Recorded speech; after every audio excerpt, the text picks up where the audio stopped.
అందరికీ తెలుసు ఆంజనేయుడు చిరంజీవుడు అని. మరి ఇప్పటికీ సజీవంగా ఉన్న ఆంజనేయుడిని దర్శించుకోవాలి అంటే గండి క్షేత్రానికి వెళ్లాల్సిందే. స్వామివారి ఉనికిని తెలిపే ఎన్నో రహస్యాలు ఈ ఆలయంలో దాగి ఉన్నాయి.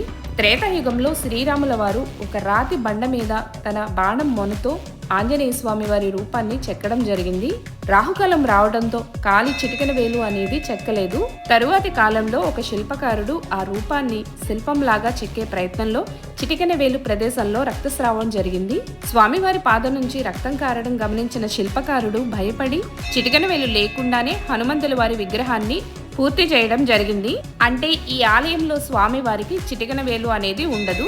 సజీవ రూపాన్ని కలిగిన ఈ హనుమంతుల వారి ఆలయాన్ని దర్శించుకోవడానికి సుదూర ప్రాంతాల నుంచి ఎంతో మంది భక్తులు వస్తూ ఉంటారు. స్వయంగా శ్రీరామచంద్రుల వారే స్వామివారి రూపాన్ని చిత్రీకరించడం, పవిత్ర పాపాగ్ని నది ఒడ్డున ఆంజనేయ స్వామి వారి ఆలయం ఉండడం అనేది చాలా విశేషమైనది. ఎంతో మహిమాన్వితమైన శ్రీ గండి వీరాంజనేయ స్వామి వారి ఆలయం యొక్క చారిత్రక విషయాల కోసం నేను ఫుల్ వీడియో అప్లోడ్ చేశాను, ఒకసారి చెక్ చేయండి. బైక్ ట్రావెలింగ్ చేస్తూ నేను చూస్తున్న ప్రదేశాలన్నీ కూడా మీకు చూపిస్తున్నాను.